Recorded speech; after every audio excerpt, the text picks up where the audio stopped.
I'm in my prime like I'm Dion. Yeah, focused on the green like it's neon. Niggas claim they real, but I don't even see none.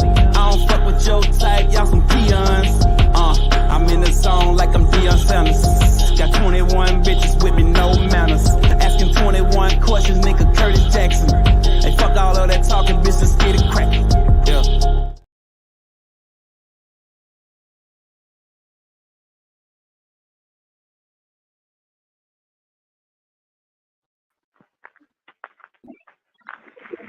Yo, we back with another episode of Sports Noise Media. I'm in here with my guys. I got my boy Dennis. How you feeling today, Dennis, man? Feeling great, man. Happy to be here, man. And Happy New Year to everybody watching, man. Yeah, same here. What it do, Mike, man? What you got? Man, what it do, man? Happy New Year's, man. Y'all and everybody out there, man. Y'all family and stuff, man. And bless, man. Getting ready to see this tide roll, man. Oh yeah, for sure, man. With that being said, man, we gonna jump straight into the show, man. We got a lot on the docket today. The first topic, man, we're gonna break down, man, is the Cowboys game, man. The Saturday night Cowboys game versus the Detroit Lions, man. I'm gonna start with you guys first because you know I'm the town idiot when it comes to, you know what I'm saying, being a Cowboys fan. I'm gonna swing it over to you first, Dennis, man. Cause me and Mike, we held it in the road the other night, man. So we gonna get your take on this first. Man, what you got on the Cowboys and the Detroit Lions game from the beginning to the end, the referee debacle, all that stuff, man. Lace everybody up. What you got on that? Yeah, man. I thought it was good. Good game, honestly, man. It was hard fought, man. But you know the Lions defense, they came to play, man. I think they played great from the jump. But Dak, you know what I'm saying? He made a play to that CeeDee Lamb, man. On CeeDee, he breaking all the Cowboys records, man. They did this season, and man, he looked good again. I think he had 200 yards out there throughout the game. But man, that bomb to him, man, in the first quarter, that changed the game, man. It set the tone for the for Dallas, man. I thought Dallas kind of struggled moving the ball early, but and had times throughout the game, man. But CeeDee Lamb, he's stepping up, man. He's proven to be that elite receiver that people thought he could be when he first came in, and I think on the Lions, man, they had a few opportunities early, man. Jared Goff, he had some very costly turnovers, and you know that came back to bite him in the you know what. So I feel like, man, it was a good game. Now getting down towards the end, man. You know, after the Lions got the ball back and went up and scored, the 2-point conversion that has been talked about around the world, man. That was, I mean, I feel like it was a bad call by the ref, man. Honestly, because if you go back and watch it, man, all three players, Golf and his two linemen went up to the ref and tried to let them know that Shea was going to be eligible, but the referee, he just assumed what they were going to tell me and just ran off on him, man, and he didn't try to hear him out or anything, and then call that flag in that moment, man. But hey, man, it kind of reminded me of the last time the Cowboys in Lions played in the playoffs, man. It's like the Lions are always saying it. Yeah, man. It's like the Lions. Man, we lost Dennis. Damn. Yeah, I know what he was finna say. He was talking about in the Lions game, the playoffs, they called a kind of shaky pass interference. You know what I'm saying? But I mean, like he was saying, man, it's a part of the game, man. But with that being said, he finna pop back in. Yeah, there you go. Yeah, finish your point, Dennis. Though. Yeah, my bad, fellas, man. But yeah, man, it's like the Lions always get a bad break, man. Against Dallas, man, for some reason. But you know, that's how the cookie crumbles. You know what I'm saying? At times, that's the NFL. That football. Sometimes that's just how the game go. Dallas got I think they 16 straight win at home. So that's the 2 years straight. That Dallas has been giving their home fans them money's worth.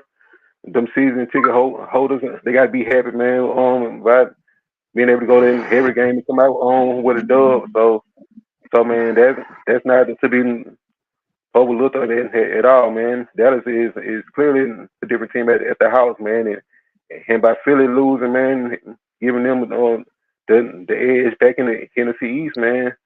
Who knows? Anybody that coming to Dallas, ain't nothing guaranteed, man. But it's gonna be hard to beat Dallas in Dallas. So that was a big win for them boys, man. On the night that Jimmy Johnson got inducted, man, and that I even got him a little bit emotional. You know what I'm saying? Watching that moment, man. Just knowing what the '90s Cowboys meant. You know what I'm saying? On to the NFL and just the football in general, man.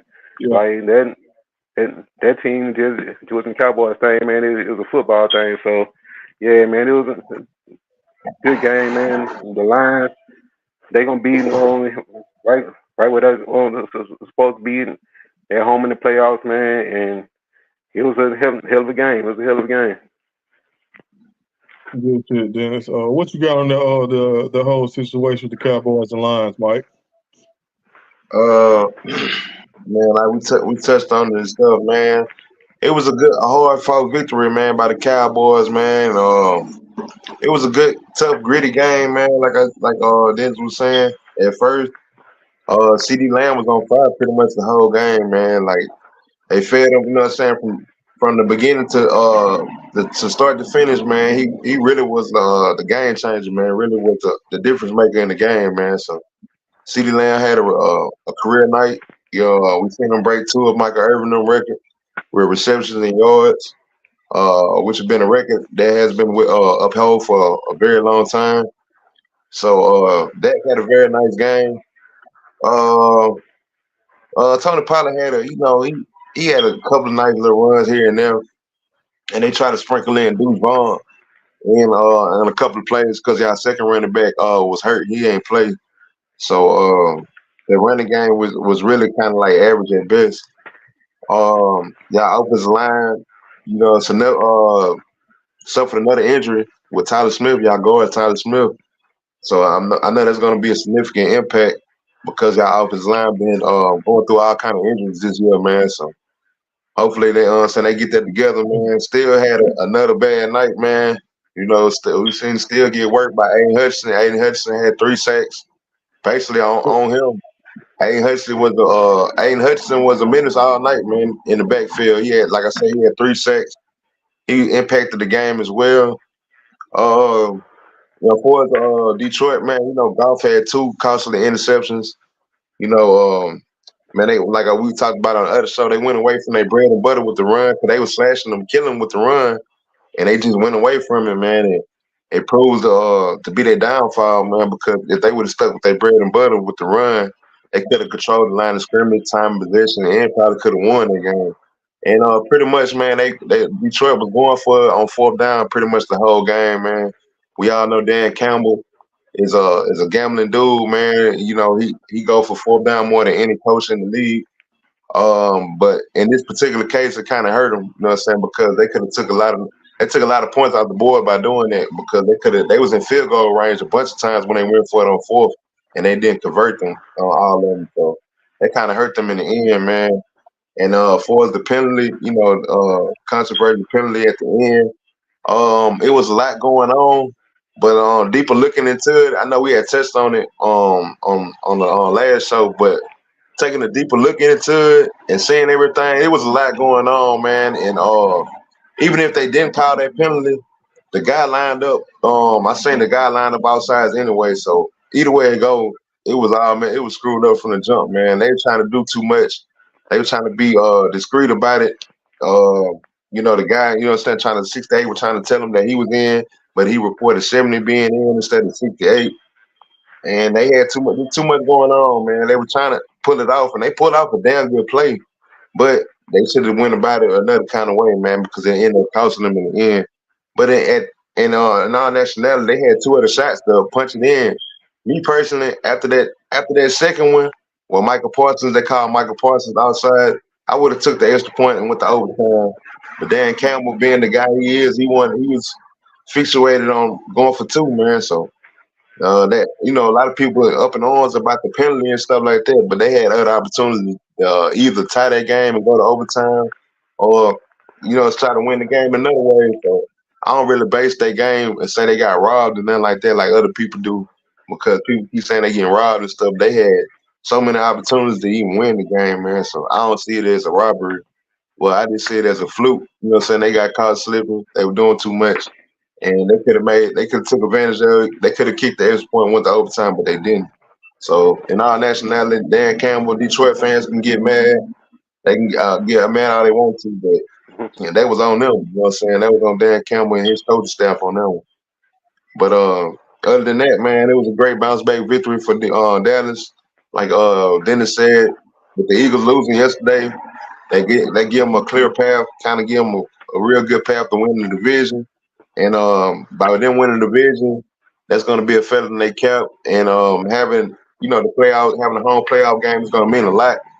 So it's a lot still to be played for. But in our nationality, man, it was a good victory by Dallas. That was good shit, man.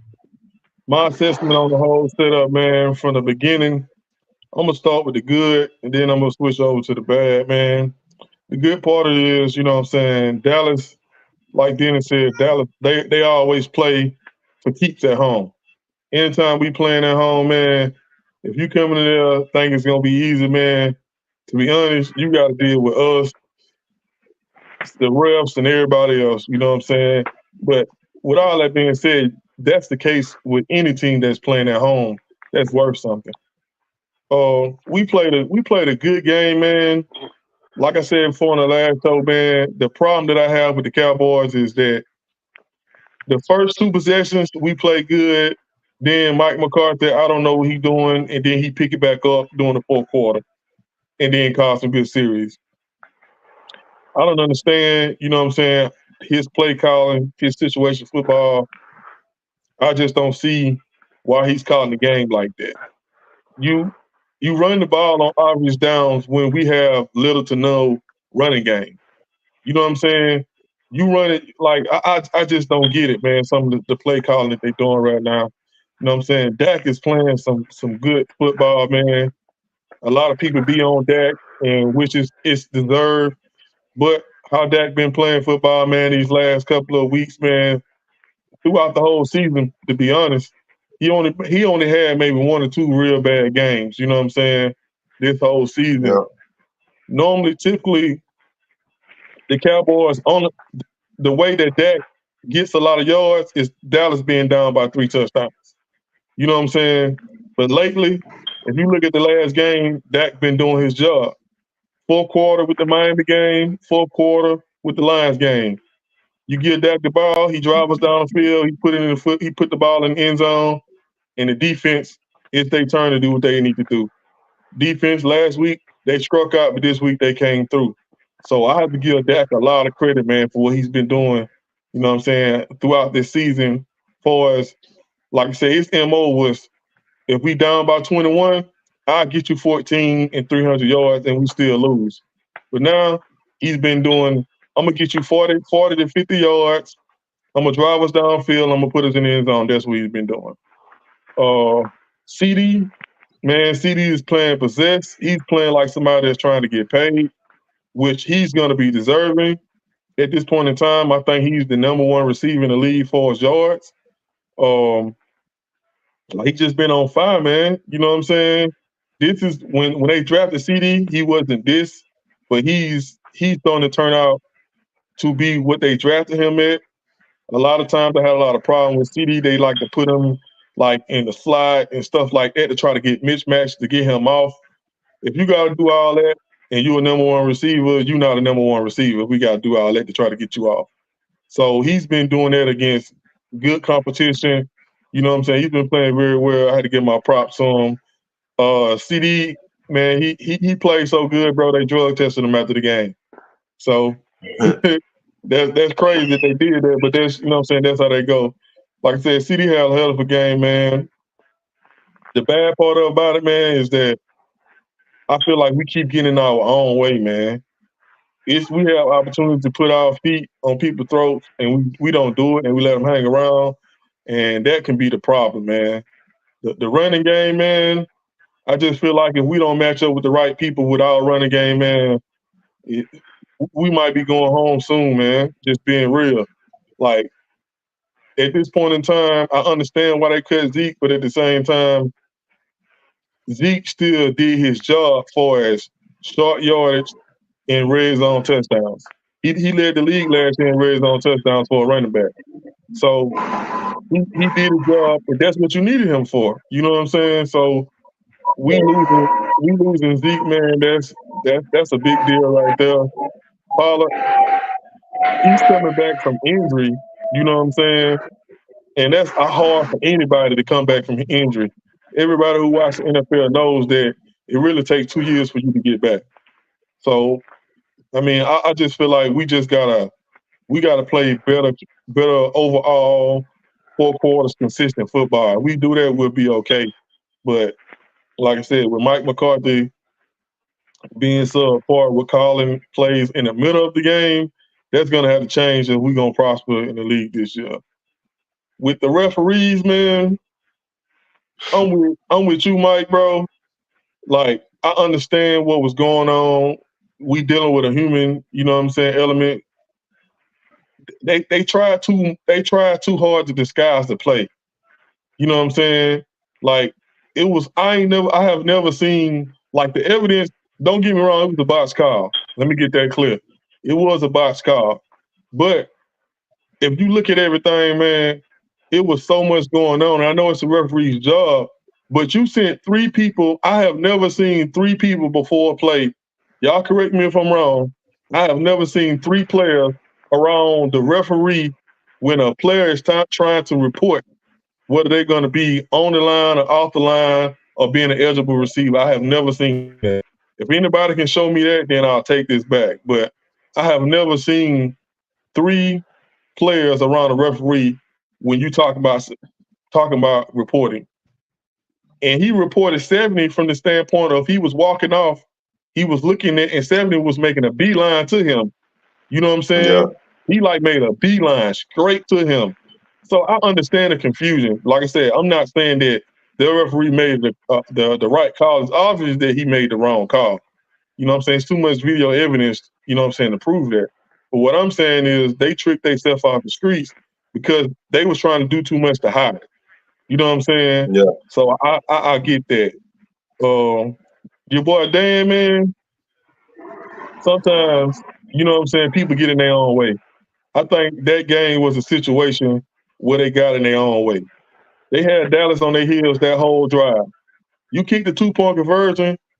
If you get the ball back, you already got them on their heels and you put the defense right back on the field, bro, you finna get a touchdown or a field goal. No less than a field goal. That's based on the position that the defense was in. The way y'all just drove straight down the field on them. You know what I'm saying? Yeah. So, me personally, like you said, Mike, he put his team, me personally, in a bad position because you really had 3 tries. You know what I'm saying? The first one, you got a do-over from the first one. You did it again, and then you got another do-over. And at some point, you got to take the points. And like I said, especially based on what your offense had just did, they shredded us because our defense was tired. And that's his job to identify that and understand that. So, like you said, Mike, man, they had like so much stuff happening between, man. At this point, the call is pretty much irrelevant what the referee did because of the opportunities. Man, You know what I'm saying? So, with all that being said, man, yeah, I just feel like that the opportunities was there for them to win the game, man, and they just ain't capitalized on it. You know what I'm saying? As far as Detroit, man, Jared Goff, man, he's Jared Goff. He worked on a 3-stop. His whole setup, makeup of him being a quarterback is 3 drops, get rid of the ball. If you interrupt his timing on the routes, he's done. Look at the 2 interceptions he's thrown. It was because he didn't get the ball out of his hand on his third drop. On his third step, and it gave time for the receiver to catch up to pick the ball off. You look at the last play of the game. The reason why he didn't get the receiver was wide open, but he didn't execute on the 3-step drop. Like his whole game is based around that. If you take that away from them, they pretty much done. You right, Dennis. Their defense came ready to play. But me personally, I think that game was on the road to being a blowout. If CeeDee Lamb does not fumble that ball on the goal line, man, that game to me personally is on its way to being a blowout. But when CeeDee fumbled that ball, not only did he fumble the ball, it was a turnover because it went through the end zone, and that gave them momentum to get back in the game. That game was on the verge of being 14-3. But you know what I'm saying? That's how it couldn't crumble like that, man. But yeah, that's pretty much what I got on that game, man. Like I said, it was a hell of a game. It was top 3 best games that we've seen this year. You know what I'm saying? So Dallas, we're gonna get on Philly, you know what I'm saying, later on in the show. But with Philly losing, all Dallas had to do was beat Washington, and they would lock up the number 2 seed, and they would have home field advantage throughout the playoffs until they get to the conference championship. So, you know what I'm saying, that works out very well for us, you know what I'm saying, as far as that standpoint. And yeah, man, that's like I said, it was wild to see Philly lose, but at the same time, it was beautiful because, like I said, it put us in a great position, especially, you know what I'm saying, some of the blunders, you know what I'm saying, we done had, you know what I'm saying, this year. So that's what I got on that, man. Y'all got anything on that, man, before we slide to the next topic? Nah, I'm good on that one. Yeah, man. And as far as that has the call itself, the like you said, the call was biased, but a football game never comes down to one play, man. Like y'all hitting nothing on the head, man. The Lions had their chances, but Dallas, they did what they were supposed to do, man. Yeah, that's 100% correct. And like you said, football it never comes down to one play. It's everything that led it up to that one play that you think that's going to decide the game. So you're 100% right with that shit, Danny. That's good shit, man. But man, we about to move on to this next, you know what I'm saying, topic.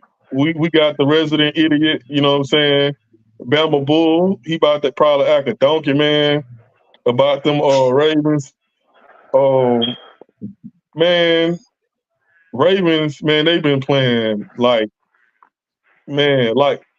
a drill sergeant to say, bro. They've been playing outstanding, bro. They've been playing Bill Parcells. They've been playing like they record. You know what I'm saying? The Ravens massacred Miami yesterday. It was a massacre. It was a slaughter, man. And you know, the feelings that we had for San Francisco this year, I mean, I think that label is the Ravens label because they don't necessarily out physical people, but they beat you up and they dominate you. You know what I'm saying? Like, with all that being said, man, I'm gonna let you just take the flow, Mike. The Ravens, your team, man, just lace the world up with, you know what I'm saying, the beat down, who the Ravens is right now, and what you see, you know what I'm saying, in the future to come for the Ravens. Man, I gotta start it off, man, to go and hit them with this right here, man. Cause it was a nation of domination, bro. You know what I mean? Yeah,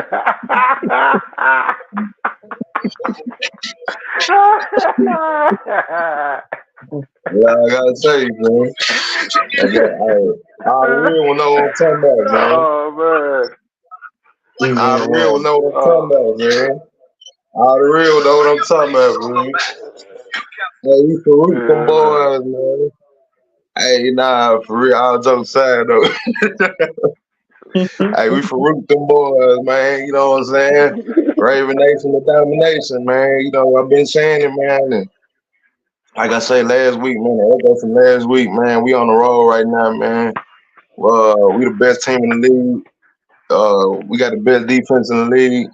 And we led by the MVP, man. Lamar Jackson, man. You know, I watched the whole game, man. Pretty much, man, you know, Miami came out. They came out on the first drive and they put some pressure on us at first. But then we started figuring things out, man. But once we made adjustments, like I said last week with our defense coordinator, man, Mike McDonald, man, is a wizard, man. Like everything they ever throw at our defense, man, he made the adjustments, man. He make all the right adjustments, man. We was down, man. Some starters, just like Miami was down some starters, man. Miami was without Waddle, without Raheem Mostert, and some of their offensive line, man. So they was suffering a deficit as well.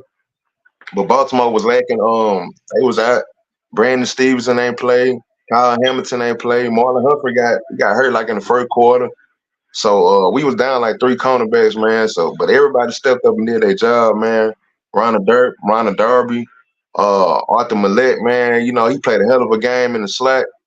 Guys just stepped up, man. Geno Stone, man, had an interception, man. That's his 7th interception this year, and he's our backup safety. So our backup safety got 7 interceptions, man. So that just to show you, like, it ain't no one-man defense. It just show you, like, it's so many unsung heroes on our defense, man. It don't make no sense, man. Y'all a real deal unit. Yeah, for real, man. From Jadeveon Clowney, man. Matty BK, man. Man, guys, Van Noy, man. Guys is all over the field, man. Of course, led by Roquan. Roquan had another monster game. If like I said, man, one of the best middle linebackers in the league, man, next to Fred Warner. Patrick Quinn, man, been playing out his mind all year, man. Playing like he want to get a new contract. You know, he's up for a new contract. Him and Matty BK. I hope both of those we re-sign both of them guys, man, because they real vital to our defense. Like I said, man, Lamar had a monster game. He had 5 touchdowns. I had a 300-yard game, man. So anytime he had over 300 yards passing, man, no turnovers, man, is always a good game for him, man. You know, Lamar, man, you know, they get on him all the time about his stats and stuff like that, man. Because they saying, like, how can he win MVP? He ain't got 30 touchdowns on the season, this and that. And in the third, I done heard everybody say that, man. But if you watch the game and see what he brings to the game and see much, you know, how much he got on his plate, man, and the impact of the game, you'll completely see why he's an MVP, man. You know, it ain't just by stats with Lamar, man. It's his intangibles. He's the best player, you know what I'm saying, on the best team. And we got the best record, man. So all that attributes to, you know, him winning the MVP. No, he ain't had the season that he had when he won his first one in 2019. But this is significant, man, because this the injuries we dealt with, all the, you know, adversity he dealt with, man. So that's why I say he deserved him, you know what I'm saying? Because you look at all the other contenders for MVP, man, they didn't will their team. I don't think they will their team like how Lamar will their team, you know what I'm saying? So with our defense, man, and you know, just from the jump, man, we lost our running back. We lost our best weapon, man, with Mark Andrews. We lost J.K. Dobbins. We lost Keem Mitchell. We got injuries on top of injuries, bro. But it still don't matter, man. That's why I say the team's special, man, because normally, you know what I'm saying, when stuff happen like this to a team, man, you see them go down the drain or you see them take a step back, man. So for them to, you know, still be the best team in the league and still going on forward and still dominate like how they do, man, it's a tribute to everybody, man, from top to bottom, man. From John Harbaugh to Ty Monken to our defensive coordinator, man. Everybody's on point, man, and I hope they keep doing it, man. And even next week, I know we wrapped up the #1 seed in the division, but I still want us to stick it to Pittsburgh as well because they beat us early in the season. I know they're talking about resting players and stuff like that, but I think we on a mission, man. If you go back to 2019 when we had the #1 seed, we rested our players in the last week, and it ended up costing us, bro. So you know what I'm saying. I think they're taking that very seriously. So I think they really gonna let them dudes play and rock out, man. Probably not the whole game, but probably like most of the game. So with that being said, man, we owe Pittsburgh. Like I said, they beat us early in the season on a last minute play. You know, I might well say with George Pickens and stuff like that, but we owe them guys, man. And if we beat Pittsburgh, we knocked them out the playoffs. So it'll be a double sweep. You know, it'll be a double whammy for them boys, man. So pretty sure all that's gonna play a factor into this week, man. But for the game, man, it was a sight to see, man. Like I said, man, we Farouk them boys, man. We nation dominated them boys, man. And man, Lamar, man, for MVP, man. So All good. Man, I know you a big Lamar fan too, Dennis, man. Give us your take on the whole situation with the Ravens, man. What they looking like, the mask that they put on yesterday, man. Just the whole rundown, man. Lace us up with what you got. Oh yeah, man.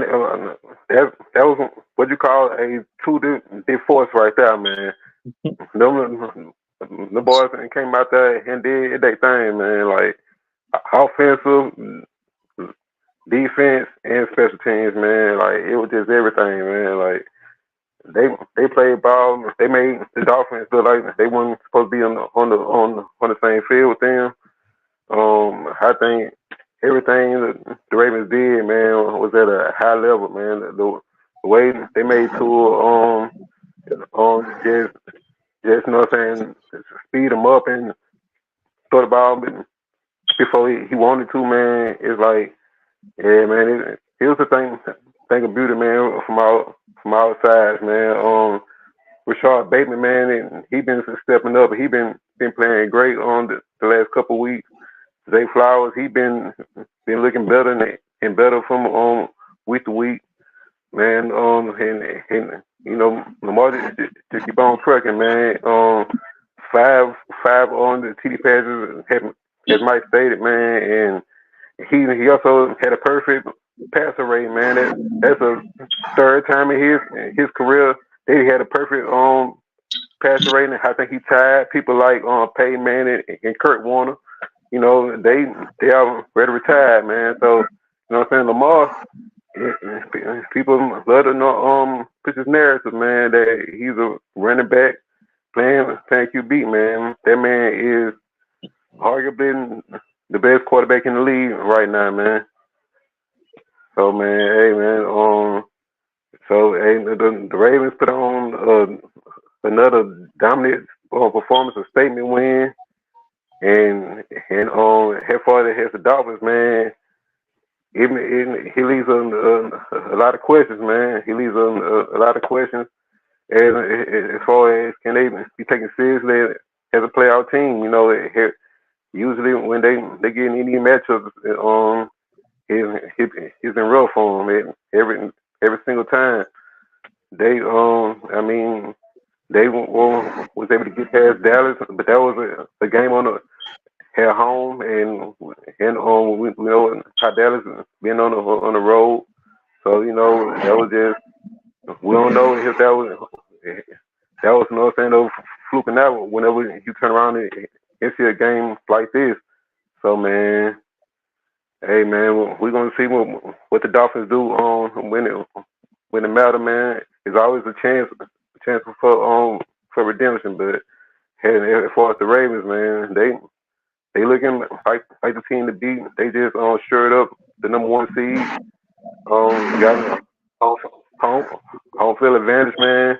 Hopefully they don't come out rested. You know what I'm saying? In the playoffs, we'll see how they approach the game against Pittsburgh coming up. As far as where they rest players and who they let play, that kind of thing. So, you know, we'll stay tuned to that, man. And it was another good win. Yeah, man, that was good stuff, Dennis, man. Man, my point of view on what's going on with the Ravens, man, is like you said, Mike, it's domination, man. Like what they doing right now, man. They excellent on every level: offense, defense, special teams. Like it's some real deal coaching that's going on, especially on defense, man. A lot of teams they can take heed with what they doing on defense. It's like Mm-hmm. once the Ravens, whatever your game plan is early, you're gonna have success. But after them first 2, 3 series, it's downhill from there. You notice everybody get up on the Ravens early. And I ain't talking about like nothing big. I'm talking about they get their 3 points, they get the 7, the score in, they get their little 10 points. But once they get their little 10 points, man, it's like bro can see the future. Like from that point on, the team they not scoring until Ravens come back and score at least 21 points, 14 points on them. You know what I'm saying? Like they doing it's excellence going on that defense, man. The situation with everybody being hurt, man. Y'all got the real mentality of one man down, next man up. Like a lot of people try to preach that, man, but that's never the case because you don't have the athlete or the player to plug into that spot. I mean, it seems like y'all got the athlete to put in that spot, you know what I'm saying, to take up the slack. A lot of the backup players that y'all is rocking with, they starters on other teams. So, Oh yeah. you know what I'm saying? So The game has been played real high level with y'all, man. Running back went down. I'm not gonna lie to you. When the running back went down early in the season, I kind of thought y'all was done. You know what I'm saying? Because it took a little while for y'all to get it together because bro had came back from injury, and you know what I'm yeah. saying. We ain't talking about no middle in the road running back. Bro is a really good running back, and I Nah, thought so I they, thought they hard. Lamar was going to have to lean on the running game more this year because of injury, not because Mm-hmm. of you know what I'm saying, not because of his skill set or his play, more of his injury, like to get him back in the rhythm of the game from him being off. You know what I'm saying, pretty much the whole season last year. But I mean, he Right. pretty much picked up what he left off at, man. As far as the MVP thing, man, it's really no discussion. It's really nothing to talk about. Everybody had their chance at the MVP. At parts of the season, Lamar was always there. Everybody else was inching into the race and maybe taking the lead. But Mm-hmm. as everybody kept falling off, Lamar just kept on moving up. And he didn't move up by default. He moved up by play. You know what I'm saying? Other Right. people fell off because of their play. So, I mean, the MVP conversation, that's pretty much dead, man. They might as It's well a just wrap. go ahead and get that to him. He real deal earned it. You know what I'm saying? You said it right, Dennis, man. You said arguably the best quarterback in the league. I don't see no quarterback that's better than him in the league. He's the best quarterback in the league. You know what I'm saying? Hands down. Best quarterback in the league. I mean, all these other guys, there's a lot of injuries in the league right now. You know what I'm saying? But before the injuries happened to a lot of these quarterbacks, they weren't playing better than Lamar, no way. You know what I'm saying? So as far as I'm concerned, at this point in time, you know what I'm saying, first of the year, Lamar is the best quarterback in the league. And just thinking about it, it ain't even close. A lot of these quarterbacks, you have to take the ball out of their hand for them to win. Mm-hmm. Look what's going on over there, you know what I'm saying, in Buffalo. People want to put him on a pedestal, but look what's going on. In order for Mm-hmm. them to beat Dallas, they took the ball out of his hands. They've been taking the ball out of his hands. You know what I'm saying? Look what happened. They took the ball out of his hands this week because he was on his same path for destruction. So, you know what I'm saying? That's pretty much what I got with the Baltimore, man. They're going to be a scary team. It looked like this may be y'all year. I always refer back to stuff like this when it's going on. I always refer a conversation me and Dennis all had. And I asked him about LSU, man. I said, is LSU really good? That year that Joe Burrow took them to the championship. And Yeah. he just said straight up, man, this their year, bro. He like this their year. So I feel the same way about the Baltimore Ravens, man. But That's all we got on that topic, man. We're gonna switch over to this next topic real quick, man. You know what I'm saying? The other town idiot, man. We're gonna slide over to Dennis' team, man. Like them boys, like Minnesota, man. Just give us a quick hitter, Dennis, on Minnesota, man. What y'all got going on, man, and what you see y'all future to be. Oh yeah, man. I was looking forward to that Sunday night game, man. Going into it, man. I was actually optimistic. By the time halftime hit, man, I was done, man. So I knew that the season was over. So I knew that goddamn it wasn't anything left the Savage, man. We done put every quarterback out there himself a goddamn Warren Moon, goddamn motherfucking Dante Culpepper, man. This shit just this ain't work out this season, man. And shit, man. At this point, it's better luck next year, man. Better luck on next year. Shit, Justin Jefferson, he look frustrated. Shit, man, that damn defense field laid down, and shit, I do too. So I can't blame him, man. Because man, at this point on, we should have put Dials back in. At least he can move. So man, it was just a terrible thing, man. That happened, man. How the injuries, man, and then you know the quarterback carousel that the Vikings went on after Cousins went down, man.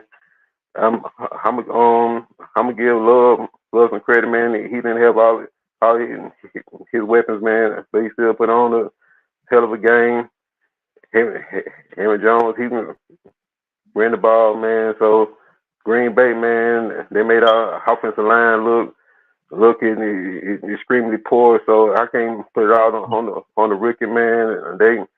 They kind of let him down, backed out too, man. They gave up a lot of early quick pressure, and he couldn't deal with it, man. So it was just a all around bad showing, a bad performance, man. And I feel bad for all the Vikings players, man, that they put in the work, you know what I'm saying, this year to try to get better, man, but it just ain't shake out.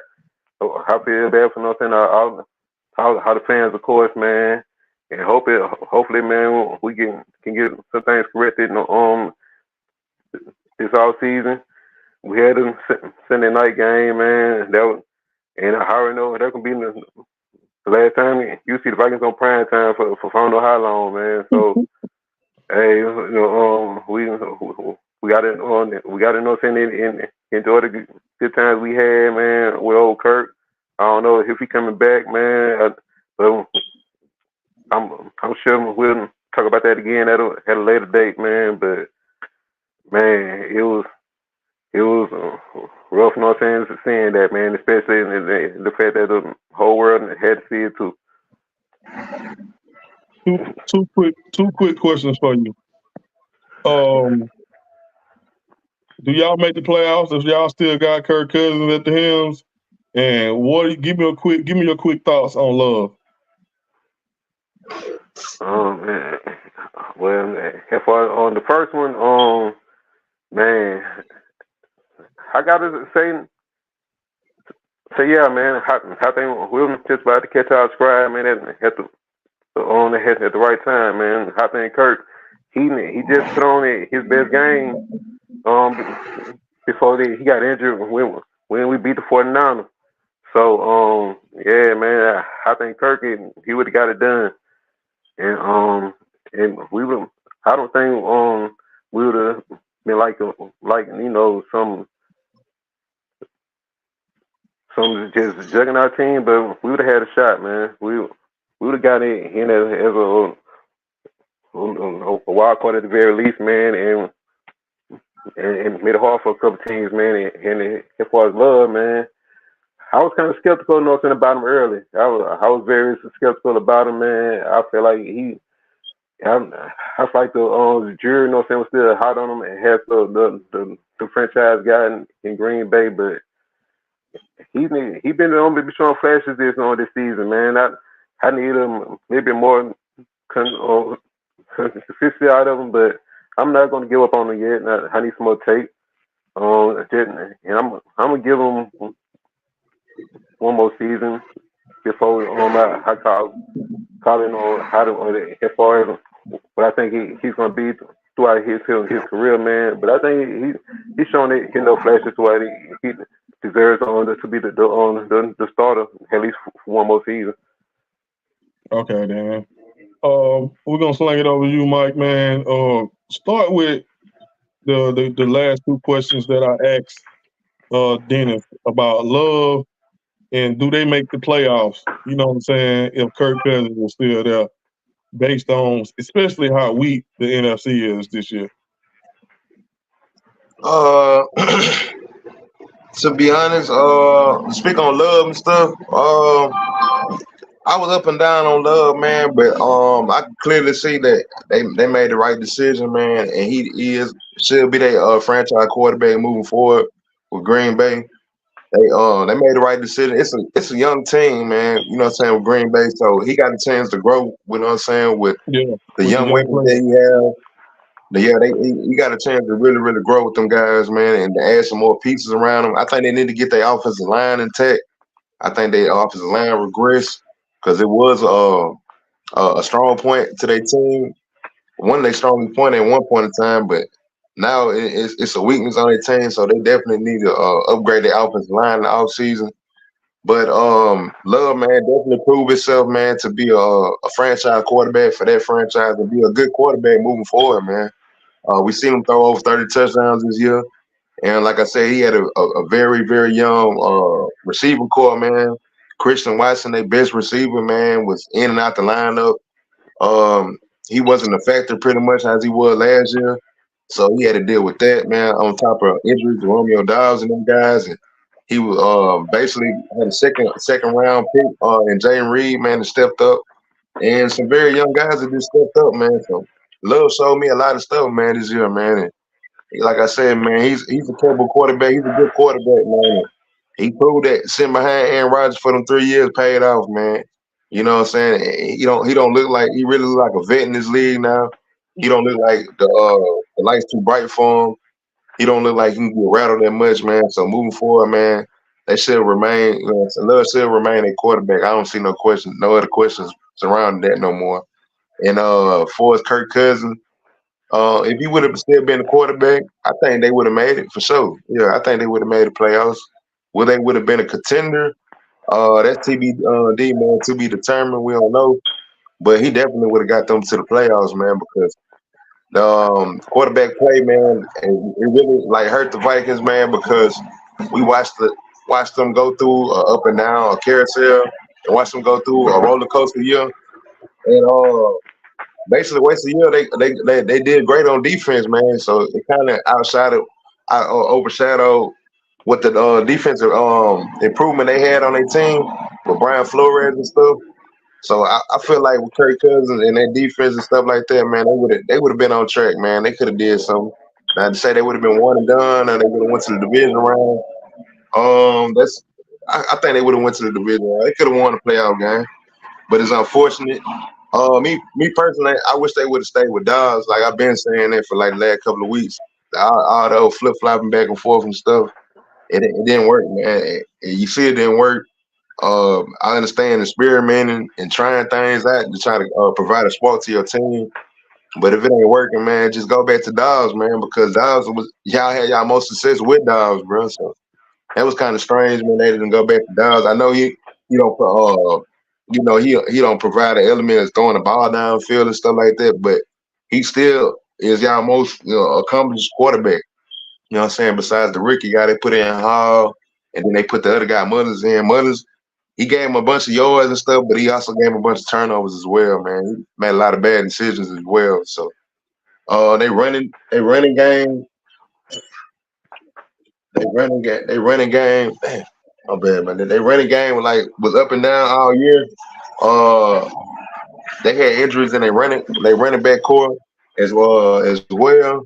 So man, that was a strange question mark going in this year too, man. It looking like they should have kept Dalvin Cook, man. I know the money thing was a problem, but at the same time, they could have did a whole lot better, man, with Dalvin Cook in the fold with their offense, man. So they made a lot of personnel decisions, man, that was kind of strange. That ended up biting them in the ass, costing their season in the end, man. And like you said, man, hopefully next year they get that fixed, man. And I know Dennis tired of that, man. And I know he want his team to, you know what I'm saying, be in the playoffs as well, but it only ain't gonna be this year, man. Good shit. That being all said, man, I'm gonna touch on it lightly. I was kind of down on Love early in the year. He proved that, like you said, Mike, being behind Aaron Rodgers was the best thing for him. One thing I like about him, he played good in tough games, tough division games. You know what I'm saying? Yeah. Those line games. I mean, those Chicago games, like he played well in all those games. You know what I'm saying? I'm not too much concerned with the other games, but he played good and he played well in conference games. And you know, those games right there, both teams can be 1-15, but when those games happen, both teams know each other well and they're gonna come to play. So and he like I said, he showed me a lot this year. I think he deserves to be the starter going into next season. I don't think they should be trying to look for anybody playing musical chairs or anything like that with him. I think he's the starter. You know what I'm saying? He solidified himself as a starter. Minnesota, man, I think Minnesota has a dark cloud over their head, man, until they start moving forward with their franchise without Kirk Cousins. I think Kirk Cousins is a decent quarterback. I think y'all guys would have made it to the playoffs this year if y'all would have had Kirk Cousins. But I just think it's one thing to have expectations to make the playoffs every year. It's another thing to have expectations to put a team together and possibly have a Super Bowl run. I think until Kirk Cousins is gone, y'all can't start to manifest those type of thoughts until he's gone because, he's pretty much proven what he is. He can get you far as the second round, he can get you to the playoffs, but that's where the train is going to drop you off at. So that's pretty much my thoughts on the Vikings. You know what I'm saying? They also had a lot of injuries. I'm with you, Mike. If they would kept Cook based on what the conference looked like, and if Kirk Cousins was still, you know what I'm saying, healthy, they would have had a better run, especially with Cook. Yeah. You know what I'm saying? Because it would have took a lot of pressure off Kirk Cousins. But you know what I'm saying? That's we at this point we are reading fiction books right now. But like I said, that's pretty much what I got on Minnesota, man. You know what I'm saying? We'll see what type of moves they make in the offseason to better their team. But me personally, I think the first move they need to make is going into the draft, getting a quarterback, and shoring up the offensive line. Because the reason why they didn't let Dobbs be the starter is because of the line. He was just getting too much pressure on him. And not only with Dobbs, all the other backup quarterbacks they was throwing there. They were switching quarterbacks out like quarterback was the problem. It wasn't the quarterbacks being the problem. It was the offensive line. To me personally, that was the problem. But before we get off this topic, or anything you got else to put on your team, Dennis, before we move on over? Man, we're gonna have to that African man, he gonna have to come up with some kind of voodoo, man. That African gonna have to come up with some kind of voodoo got them over the all season, man. That's all I know. All right, with that being said, man, we're gonna slide over to the next topic, man. This team, you know what I'm saying? I don't believe in no voodoo, but this team, they might need some type of voodoo to help them out, man. And I'm talking about them Eagles, man. The Eagles have lost the last 4 out of 5 games, man. They looking horrible. Defense is playing like, this is, to me personally, this is what I thought their defense was Not absolutely what it is right now, but closer to, because they long in the tooth. Um, Mm-hmm. I'm gonna start it off, man. The Eagles. I don't feel bad for them. Everybody know I'm the resident Cowboy fan on this show. You know what I'm saying? Jalen Hurts, my guy, because he a Roll Tide member. But at the same time, bro, what's been going on with them has benefited us 100%. Every time they lose, it benefits us directly. You know what I'm saying? Especially with this loss. You know what I'm saying? It propelled the Cowboys to the #1 seed, and all we got to do is beat Washington. So, I mean, enough me, you know what I'm saying, cheering on my team. I mean, Philly, man, I don't know if is it a different type of Super Bowl hangover, man, but I just think they got too much going on, man, as far as like it don't seem like they're on the same page. It's just a lot of back and forth with players and stuff on the field. They game plan, it changes from week to week. One week they're a run first team. The next week they trying to air it out. They team, Philadelphia Eagles, don't have an identity to me. The offense don't really cater to the defense. They do a lot of stuff that keeps the defense on the field for its offense because they'll start out running the ball. If they get stopped one time, they start airing out, 3 and outs, or two play series. It's just real bad. They keeping their defense on the field too much. I'm not gonna harp on it too much, man. I just think there's a lot of bad football being played in Philly, man. The offense finally kind of came around, but the defense hasn't caught back up with them. So I mean, that's pretty much what I got on Philly, man. I don't look for them to do too much in the playoffs because teams. You look at a team like you look at a team like Cleveland. Cleveland don't have a lot of good. The offense, Flacco, he's pretty good, but they still don't have the #1 quarterback. But a team like that, they give you fear because they play hard all the game, and they got a excellent defense. So they're gonna be trouble for somebody in the playoffs. I don't get that feeling from Philly. They're pretty much a team where a team won't mind playing against them. You know what I'm saying?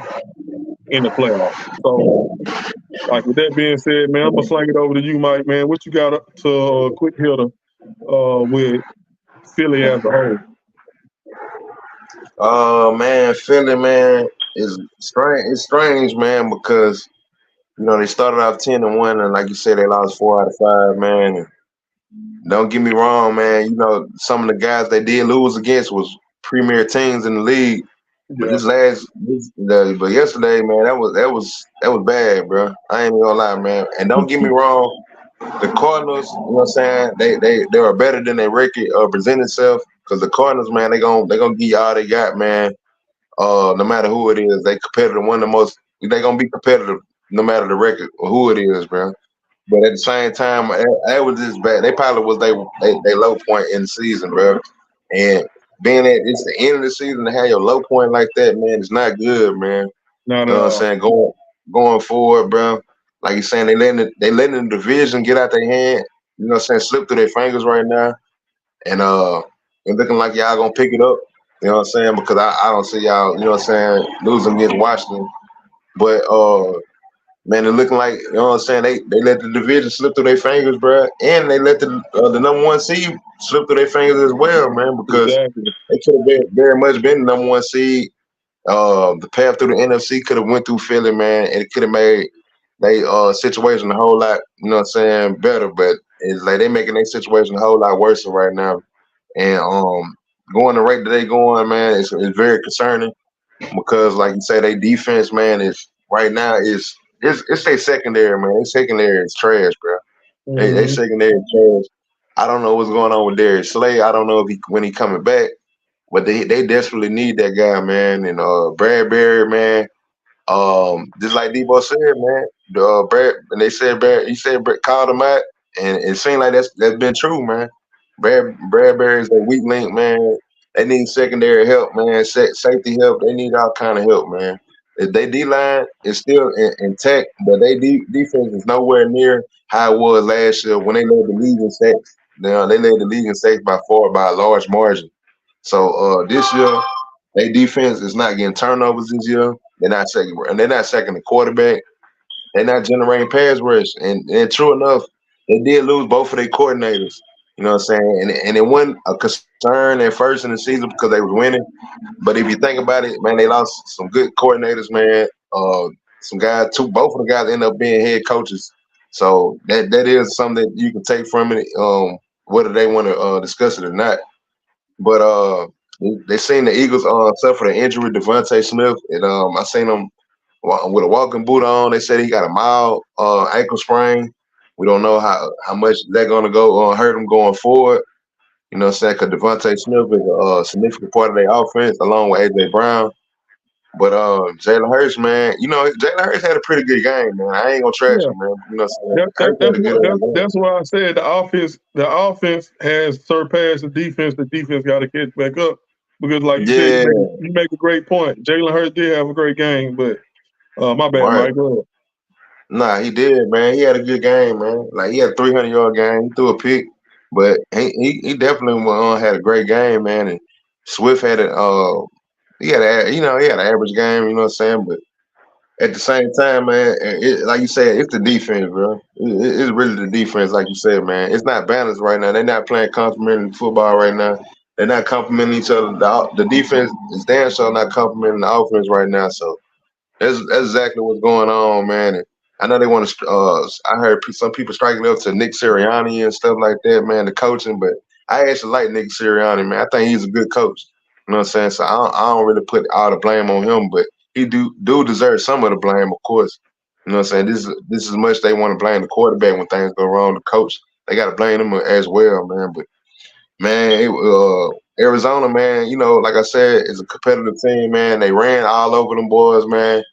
They ran up and down. Connor had a nice game on them boys. Kyler Murray had his way against them guys, man. And it just seemed like any quarterback can throw on them guys, man. Like moving forward, man. That should be a blueprint for any team that's playing Philly, man. That you can be able to kill a secondary, man. You're gonna have a good game against a secondary, but they need to show them things up, man, before they get to the playoffs. I still think they can, you know what I'm saying, be a threat in the NFC. I don't know how much of a threat now. You know what I'm saying, feeling that their confidence is low right now and they got to get things fixed, but they definitely got some things they need to fix, man. But they still a team to watch out for, though.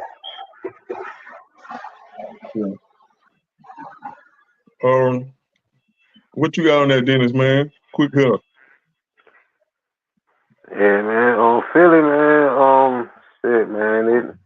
It's kind of got bad to see, man. Just to see them regress holding, you know what I'm saying, this in the last stretch of the season, because like they went through a gun, you know what I'm saying.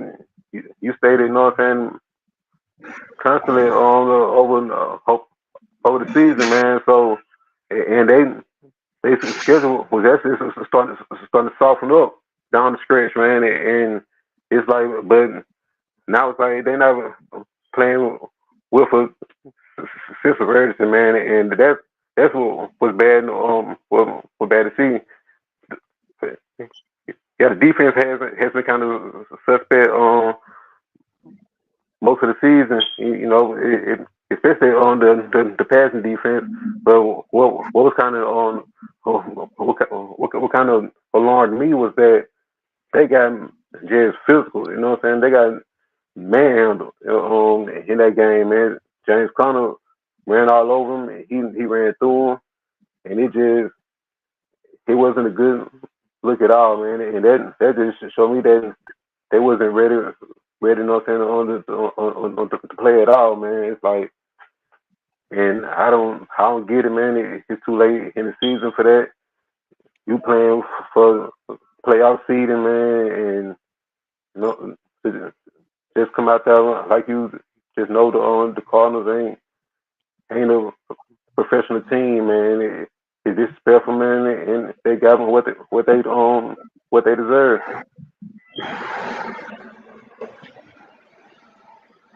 Yeah, man, that's my thinking on. Like you said, then it was a great point. They came out there like Vikings didn't have. I mean, like the Cardinals didn't have nothing to play for, and one thing that I like about what's going on with the league right now, especially with the positioning.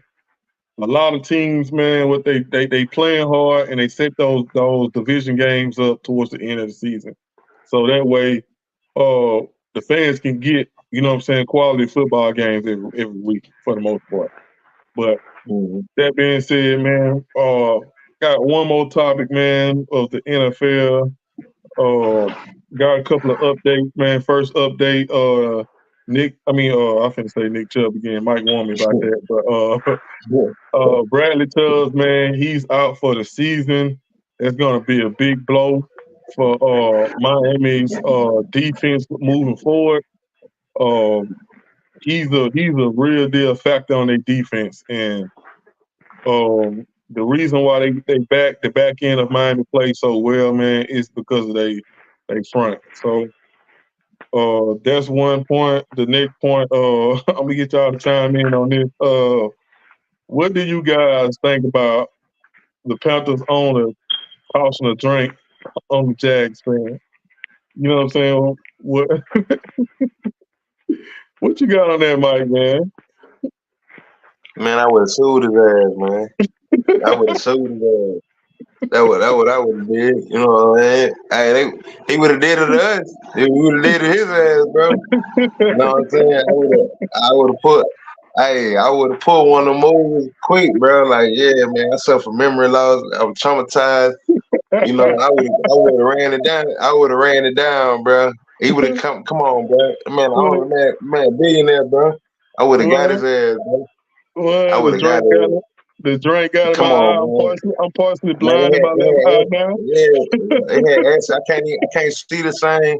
You know what I'm saying? It had acid in the drink. I can't even see the same now. You know what I'm saying? Like, I would have ran it down, bro. I would have hit him with a hose. Yeah, I would have went in full force victim mode. I would have went in full force victim mode on that one, bro. Yeah, bro, tripped all the way out, bro. I don't know. I don't want to say the wrong thing, man, because can make it a controversial thing, bro. But they better than me, bro. Because he would have got some kind of significant. Something would have happened for sure. You know what I'm saying? Like I said, we'd have moved some kind of legal action or something, bro. For him to get away with that, man, we had some season tickets or something. You gotta get some season tickets or something, bro. Something, bro. You gotta come out home. Yeah, it ain't over yet. It ain't over yet. Yeah, I know. No, it ain't over with, but y'all would have heard about that instantly, though, if it was me, though. To my incident. I would have made a big scene and everything. It'd have been bad. It'd have been bad, bro. So, yeah, good thing, you know what I'm saying? He did it to the right people, man. But, man, for him to throw the drink on the fan, I don't think that was his intentions. I think he was caught up in his emotions. And it happened so fast, and he didn't think about it till afterwards. But being that, you know, he'll be in there, stuff like that, he probably ain't too busy worried about it. You know what I'm saying? He ain't too busy worried about it. He more worried about his team embarrassing him more than anything. You know what I'm saying? Yeah. You know what I'm saying? So that's probably about all I got on that, man. For real, man. Yeah, that's where the energy came from, man. He more embarrassed than anything. You know what I'm saying? Yeah. Sure. We gonna let you get your pound of flesh on this, Dennis, man. What you got? Yeah, man. It was just had to cowardness and frustration, man. I just think what David Tepper did, man, it was childish, man. And he threw it at a Jaguars fan, so it wasn't like it was a fan of his own team screaming at him to sell the team or something, man. So it was, man, like it was just petty, man. It was bad. I don't get it at all, man. I never seen an owner act that way, man. Maybe he was inebriated. I don't know, man. But David Tepper, man, he has to be suspended at the very least, man. I'm gonna say for at least a couple games, man. At least 1 or 2. So, man, like you can't have this kind of stuff, you know what I'm saying, going on. He's endangering fans. at the games, man. And,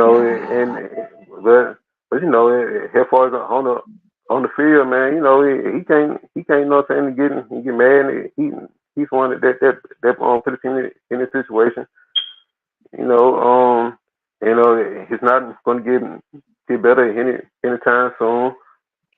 The Bears just acquired the first pick in the draft, thanks to him and the Carolina Panthers. So hey man, these kind of things, they happen when we have ownership like this, and we have losing results, man. You got a loser owner doing loser things, and it goes down all the way to the field, goddamn, and shit. I feel sorry for old Bryce, man, and then he got to be up under this kind of management. Hopefully, man.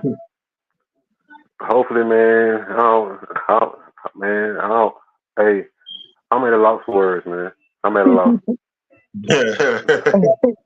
I'm with you, Dennis, man. I'm appalled that an NFL owner can take these standards and throw a drink in a fan face. It's unbelievable. This man should be reprimanded. He should be fined. He should be suspended.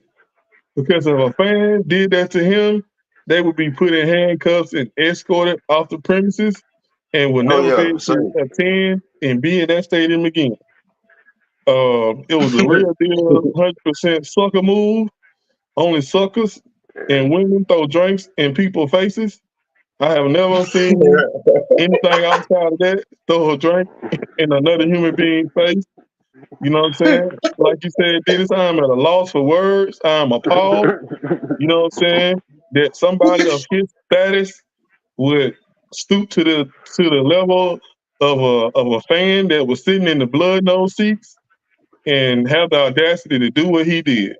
So with that being said, man, we want justice for the fans. And you know what I'm saying? That's all I gotta say about that, man. The guy's a thug. Yeah, he's a thug. He's a thug.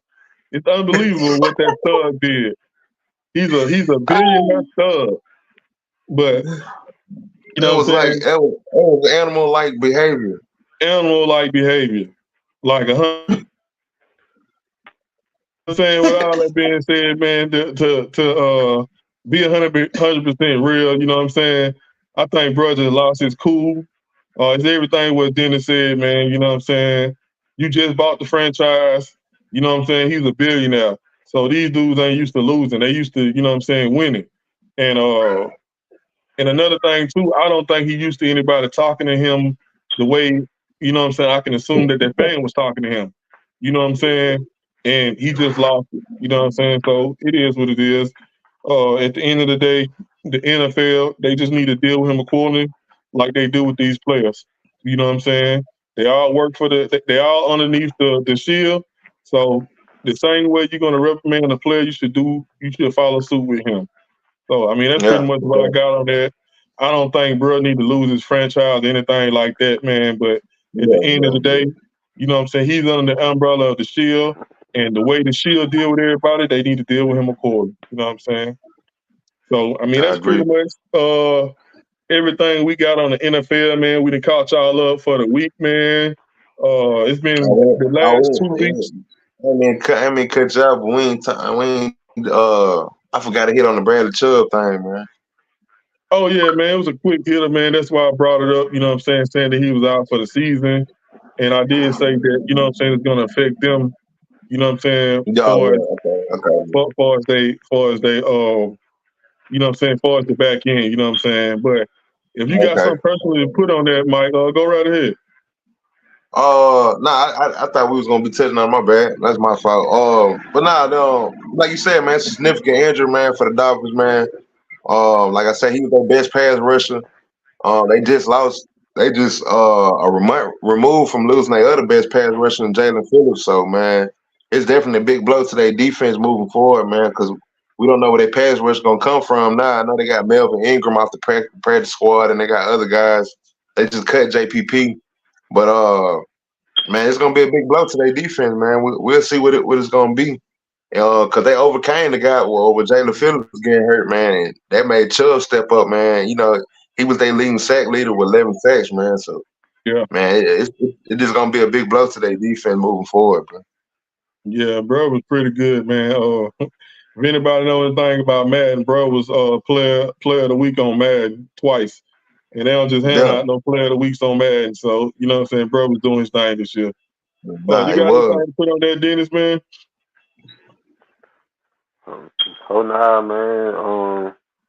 Man, the Dolphins, man, they gonna be on in the fight, man, with whoever they go against, man. Because they got to prove that they can beat a good team. You know, that's what it's gonna boil down to, man. Those injuries gonna hurt, man. But I think they'll probably find a way to push through. The Dolphins, they run a lot of zero blitz, man. So that's what they're gonna have to start on relying on the most, man. So we'll see. Yeah. Like I said, with that all being said, man, that's pretty much we done caught y'all up with the NFL for the week, man. I'm gonna say the last 3 to 4 weeks of the NFL, man, has been great. You know what I'm saying? Like we've been getting a lot of good football. We don't even have to be prepared for the playoffs. It seems like the playoffs it seems like the playoffs actually started earlier. I think it's due to what the NFL did to switch up how games are being played for division games and stuff around about this time. So it won't be a lot of people taking layoffs and stuff like that, man. So it's been some real deal bona fide good football being played, man. So with that all being said, that's a wrap on, you know what I'm saying, what's been going on with the NFL. This is gonna start the segment. We're gonna switch over to college. We an hour away from approaching the start of the college football playoffs. Before we segue into the college football playoffs, we're gonna start with 2 teams that people say that should have been in the college football playoffs, and instead of it being a display of excellence and one team showing why they should have been in the playoffs, it was a massacre. And when I say massacre, I'm not using this word lightly. I'm the type of person that I don't use words lightly. When I say somebody good, when I say somebody great, it's really that. It ain't saying it just to be saying it. And when I say these dudes got massacred, it ain't they got massacred. You know what I'm saying? It got so bad to where the coach got his son in. And if anybody familiar with football, outside of Little League, the coach's son, 9 times out of 10, he ain't that good. You know what I'm saying? No disrespect, you know what I'm saying, to the coach and his son, you know what I'm saying? But like I said, we're gonna jump into this topic, man. I'm gonna let you jump in on Muschamp. It was Will Muschamp and his son got into play. So like I said, that's never a good sign when the coach's son get in the game to play. With all that being said, man, I'm gonna let you go first, Dennis, man, because I'm curious to hear your thoughts, man. You know what I'm saying? Me and Mike, like I said, we held it in the road the other night. And we didn't get a chance to get your take on this, man. What you got on this game, what it meant, and how do we look? The playoffs football for college is going to be way bigger next year. So, but with that being said, like you said before, they still going to be looking at these teams like, you know what I'm saying, you're going to still have to earn it to be in it. So give me your overall thought process on the game, Dennis, and moving forward with the bigger playoff seat. Oh yeah, man. As far as the Georgia and the Florida State game, man, it was a lot going on previous to that game, man. It was a lot of transfers, people hitting on the portal, like the 20-something players I believe left before that game, so it wasn't going to be the same. So man, in Georgia, man, they wanted to make a statement, man, just showing that they should have been in there, man, and and it was just one of those things, man. It was a mismatch that had the very worst time for Florida State, man, and it was it had a, like you said, it was a massacre. And but as far as the overall landscape, man, I'm looking forward to it, man, because it's going to take away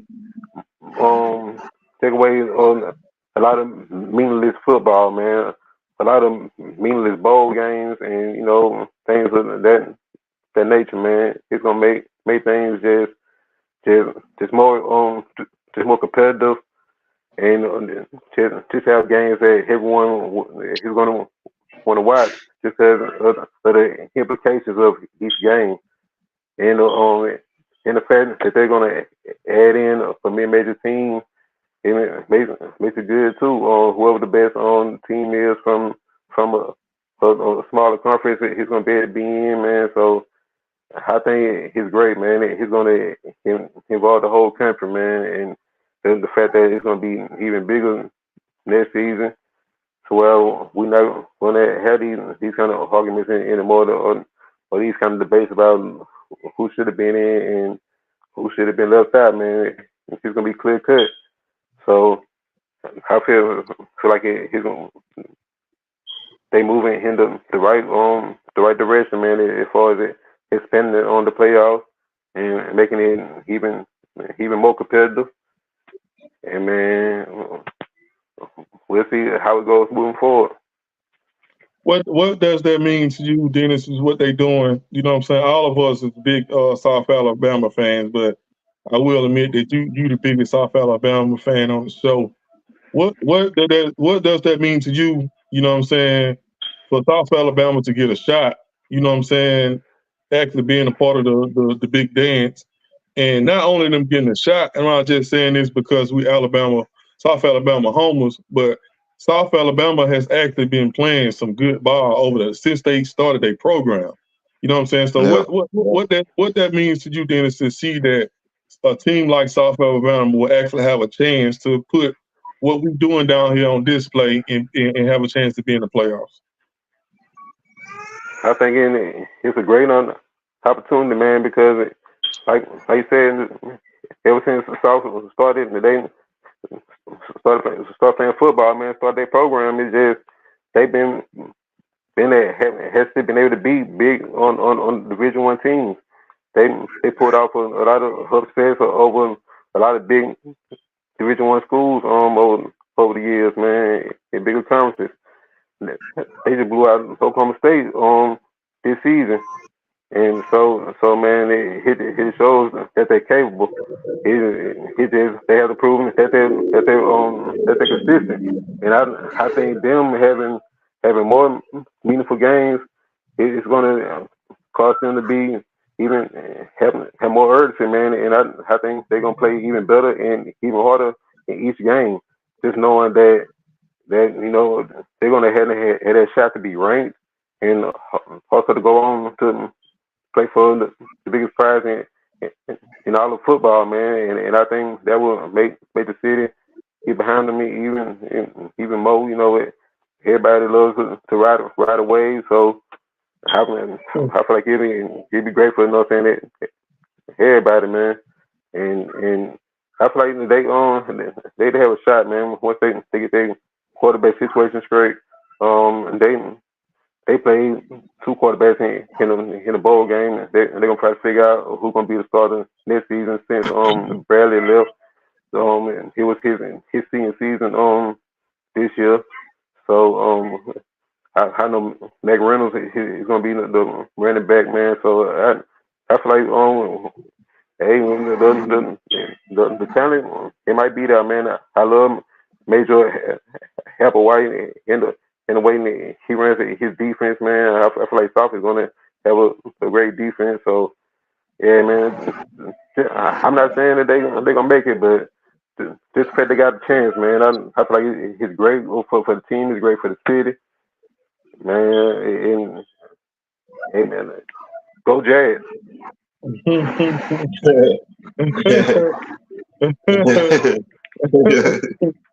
Real stuff, man.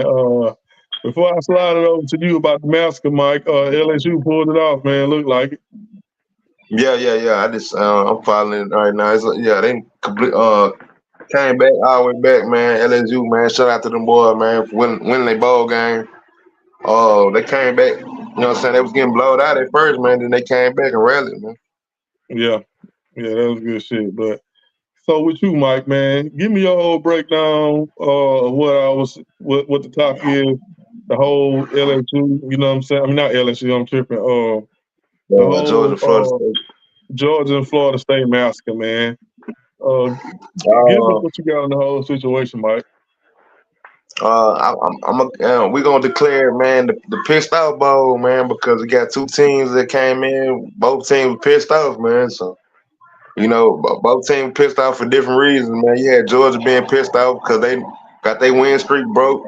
By Alabama, they thought they was gonna have a three-peat, have a chance at the three-peat.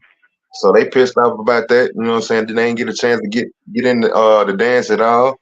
And then you had Florida State being pissed off because we all know the controversy behind it. They went undefeated. They played in the ACT, and they feel like they got screwed, man. Alabama got picked over them, so they feel like they got screwed. So we're going to call it the pissed off bowl, man. So, like you said, like Dennis said, man, they had 20 players after that. So I knew even with them 20 players opted in, when they would have opted out at the end, man, Georgia was going to stomp them guys. It was a mismatch from the jump, bro. Like we talked about on the last show. It was a mismatch. Georgia, you know what I'm saying, made want to make a point, man, and finish strong, man. And Florida State was still in their feelings, man. Let's just be real. They still in their feelings about it, bro. So they weren't focusing on that game. They wouldn't. It wouldn't matter if they won, lost, draw, whatever. You know what I'm saying?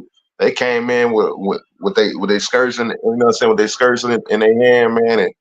And Georgia, man, they came in with a purpose, like, man, we ain't get selected. We got our win streak broke, but at the same time, we still gonna represent Georgia football to the fullest, man. And that's what they did, man. Georgia stumped them boys out. Like I said, man, they like I told you on the last show, they ain't get whooped. They got whipped, man, with the ED, man. With the ED on the end of it, man. So it wasn't no whooping, man. It was a whipping, man. So yeah, man, they pretty much got stumped out, man. And Georgia, man, like I said on the last show, they're gonna be back in the mix again next year, man, especially with the 12 teams opening up for the playoffs. And like we touched on it, man, it's gonna be great for the mid-major teams and teams like South Alabama to get a shot, man, and go back to that March Madness format, man, basically for football, man. So, man, it's gonna be a great thing, man, for it to open back up, man, because it'll stop a lot of this controversy. You got 12 slots, man. There ain't too much you can argue about or debate about. You know what I'm saying? Because you got 12 slots, bro. So shit, it don't get more open than that, guy. Man, like it's all on you to take care of your business and win your conference. You know what I'm saying? And once you do that, man, you got an automatic spot, pretty much. We talked about that. But yeah, man. Moving forward, man, it's a bad, and they feel like they got screwed over Florida State. But man, like I said, man, it's over with and done with, man. Ain't nothing else to be talked about on that, man. So they chose to go a different route, man, and they chose to go out the loser route, man. So in a way, I kind of feel them, saying they anger but at another point, I kind of feel like they should have finished a little stronger than that, man. But like I said, they caught up in their emotions and they end up getting stumped out.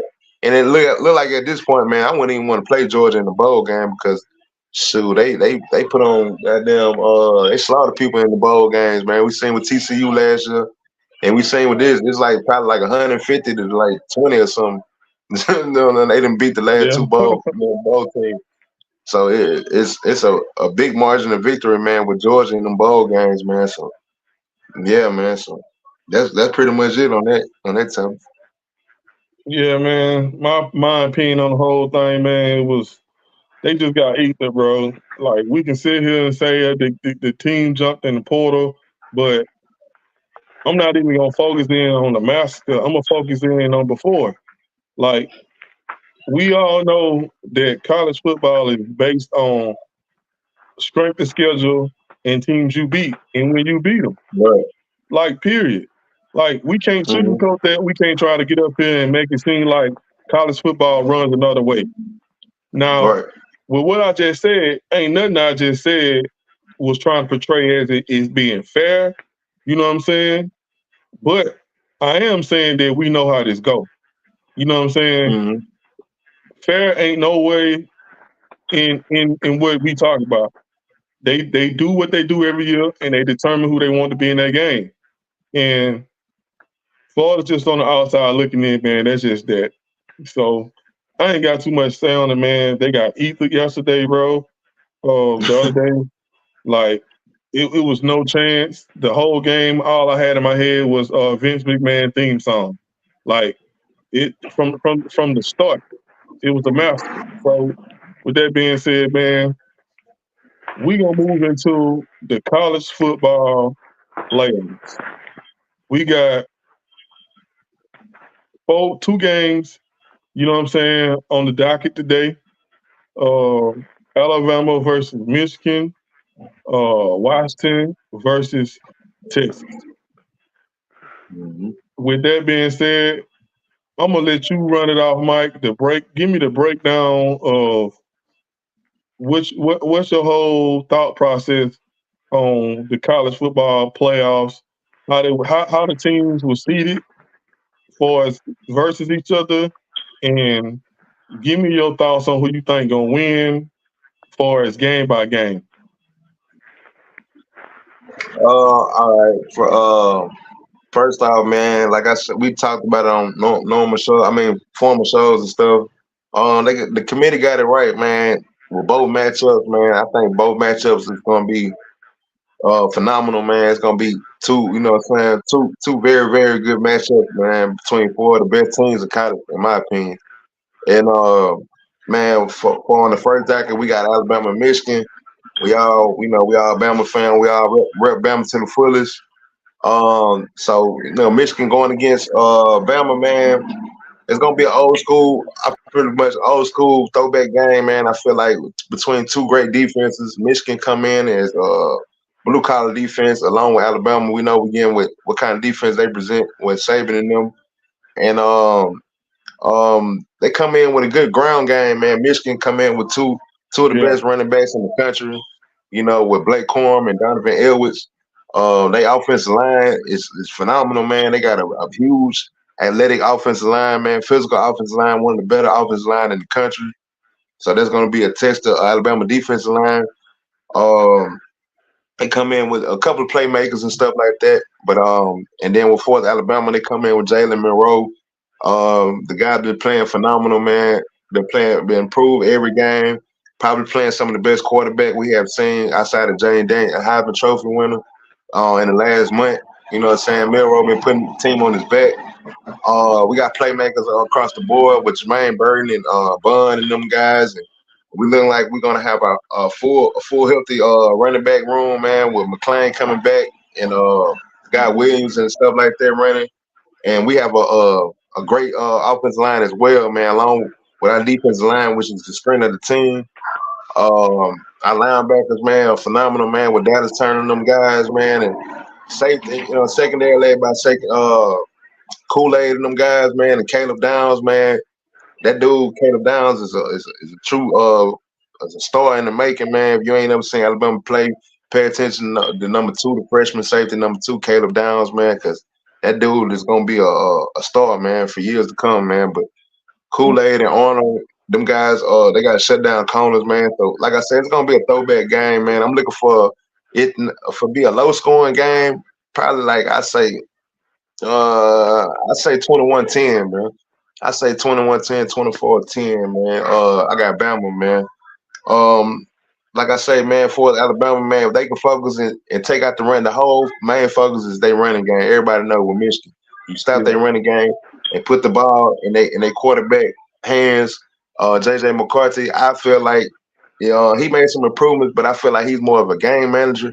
You know what I'm saying? I feel like he's a game manager. He's not no guy that's gonna take over the game and you know what I'm saying, throw for 400, 500 yards and stuff like that, man. So I think if they put the game in JJ McCarthy in them hands and put pressure on that guy, I think they'll be able to win and beat, cruise to a victory. And for us, Michigan, man, their standpoint, man, if they want to stop Bama, man, keep Merrill in the pocket, man. Keep try to, don't try to force him to come out the pocket, because when he come out the pocket, he's more dangerous than anybody in the country. So I'm pretty sure that's their game plan of trying to contain Milroe and put an emphasis on stopping our running game as well, man. So with that being said, like I said, I feel like Alabama gonna cruise. This is gonna be a good game, but I feel like it's gonna start off slow, and then I think, man, Alabama gonna kick it up a notch and end up figuring it out, man, and end up stomping the boys at the end, man. So hopefully that's how I go. You know what I'm saying? I'm prepared for either result, but I'm pretty sure, man, the Tide is gonna end up rolling today, man. In like you said, in an hour. And for the Washington Texas game, man, my heart say, man, Texas gonna win this game. But man, in all nationality, man, I really feel like Washington might win this game, bro. I really feel like, Washington has been slept on all year. They coming in as the underdog once again. They was the underdog in the Oregon game, and they beat Oregon. And they came in as an underdog and beat them guys and showed the world. So I think they're gonna do the same thing with the Texas game. If a lot of people don't know, Washington beat Texas last year in the bowl game, in the Alamo Bowl. So you know what I'm saying? So this is a rematch from last year, and they beat them guys kind of significantly, man. So when Washington led by Michael Penix Jr. and those receivers, man, they got probably, to me, the best receiving core in the nation, man. Washington do for as a unit, and I feel like that's gonna give them problems. Texans come in, they got the Longhorns, they got some playmakers as well. They got a dominant defense, but I just feel like Washington offense gonna be too much in the end, man. And I feel like it's gonna be a high-scoring game. It's gonna be a shootout, but I think I'm picking Washington in a nail biter, man. Wow, that's some good stuff, Mike, man. What you got in them games, Dennis, man? Give us your whole breakdown on, what I'm saying, the beginning of the college football playoffs with the two games we got going on. Yeah, man. The Michigan Alabama game, man. That's his being previewed as a heavyweight fight, man, for a good reason, man. I think it's like Mike said, man, we got two great defenses, man. I think it's gonna be a low scoring game especially throughout the first couple quarters, man. But as the game go on, who knows? It's gonna be about which quarterback can take over the game the most, man. I think it's gonna come down to, man. But we know Harbaugh, he's a great coach. He gonna come with it. The game plan is we know who Nick Saban is, especially when he has a history time to get ready for an opponent, man. So what old boy say? And it's gonna be one of them games, man. He was saying blitz, Bama blitz. And that what they gonna do, man. They gonna try to send that heat, man. So, man, it's gonna be a good ass game, man. I think shit, man. I ain't feel like this been one of the hardest games, man, that I've struggled to pick in a long ass time, man. I've been going back and forth about this one ever since they made the matchup. So, man, one day I'm thinking Michigan, one day I'm thinking Bama, man. So this one, man, I think I'm gonna have to roll with more his experienced team, man. I'm gonna go with Bama in a big game situation. I think it's gonna be a little bit closer than they probably some expect, man. But I think they'll do just enough to put it out, man. And yeah, man, I'm kind of surprised. When he gets Michigan, man, I've been on them all season long. But you know, they got to prove it, man. Tim Harbaugh hasn't been on this big of a stage yet, man. They made it to the playoffs the two previous seasons, but they lost on it in the first game every time, man. They lost to TCU last season, man, and it was a bad game. So you know they got to prove that they can do it in this spot. And so I'm gonna go with Bama, man. And Miro, I think he should be the difference in the game towards the end. Good shit. What you got on the other game? Oh yeah, man. As far as Texas and Washington, man, that was another hard game to pick, man. I like what Michael Penix did this year, man. He was, you know what I'm saying, in the Heisman race for a reason. I think Washington deserves to be there. And but man, I'm gonna go with old Coach Sark on this one, man. I'm gonna hook them horns on this one, man. I'm going with Texas. I think Texas and just them being back on the stage, man. They got something to prove. I think they out for revenge after last season, like Mike said, man. So I think it's gonna be a hell of a game out there. I think that's actually gonna be more of a high scoring game too. Washington they gonna put up some points.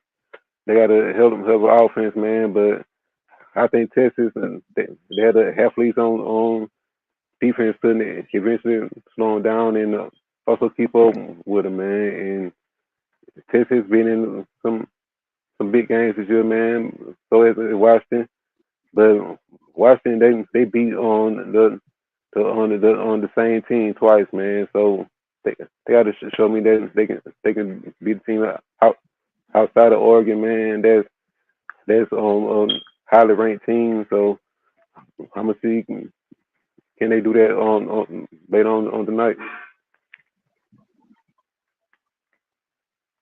Good shit. Good shit.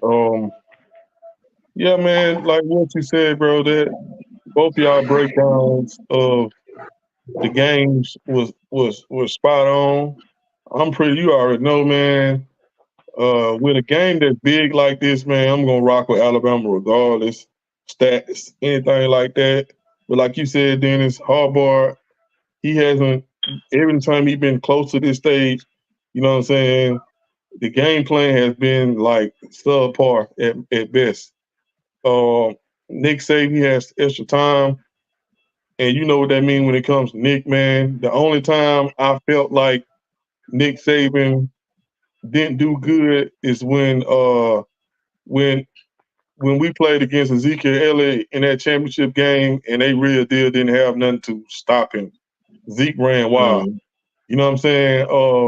The Clemson game, the pick play, it was a good game. I think they didn't call that pick at the end.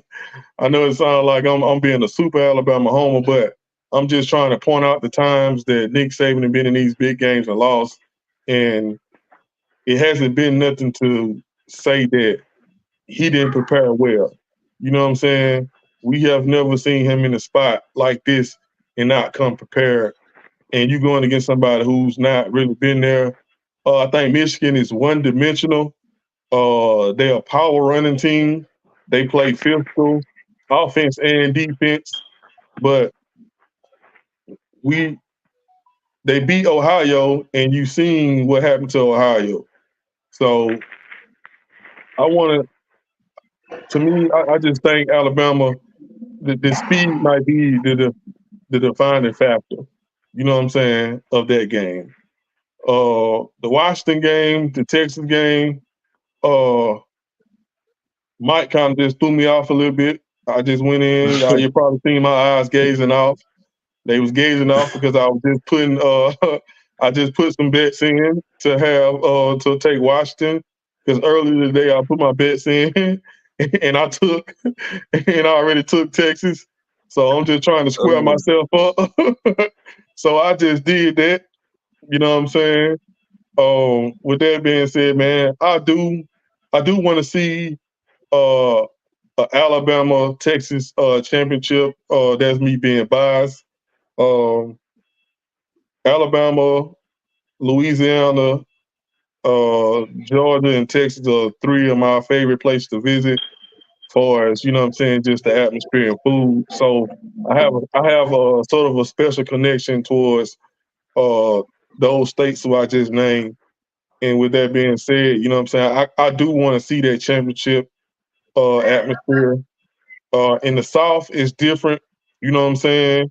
Other places, it's more violence when it comes to this type of stuff. But in the South, it's good showmanship between Southerners when it comes to talking trash back and forth.